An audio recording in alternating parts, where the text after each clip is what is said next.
I have a great guest today who's going to be talking about something that impacts anyone whose place of business takes and accepts credit cards for payment.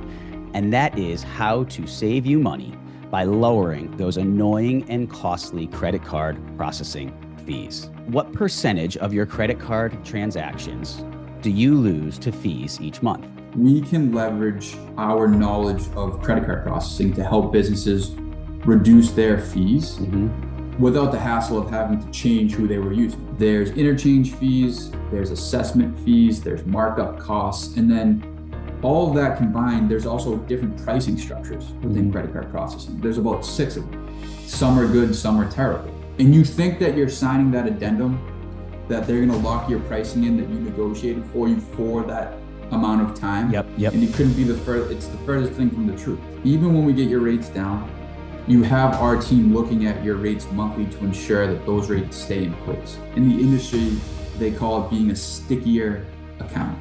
How can we make this client stay with our processing as long as possible? You want to find the total fees that you were charged that given month, and you want to divide it by the total sales or collections that you ran in credit cards. In the healthcare industry, I would say that if you pay like 2.2 or less, you're priced super competitively. And we're leveraging the data that we have to then get you a better deal. If we find savings, we take a cut of that savings.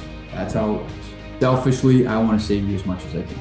Because that's how we're compensated. We help your team become PCI compliant with how you're basically storing and accepting credit cards. To your point, I would be willing to bet that 7 out of 10 doctors, when they go after hearing this to look at their statement, they're also charged a monthly fee that's called auto enrollment. So you had the markup, the interchange rates, and then a padded rates on top of interchange that we were able to identify.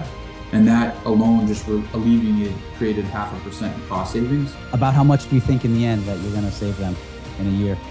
It was significant, probably like over 75 grand in savings for that specific account. We're talking real money here. I would say the average, and I actually have these numbers, is $1,100 per month. Per month, that's okay. That they would get to take. There you go. It's almost like 13 grand in savings per year. Yep. Even if you want to move forward and we move forward and we can't get the job done, you owe us nothing. So at the very least, it becomes more of a waste of our time than yours.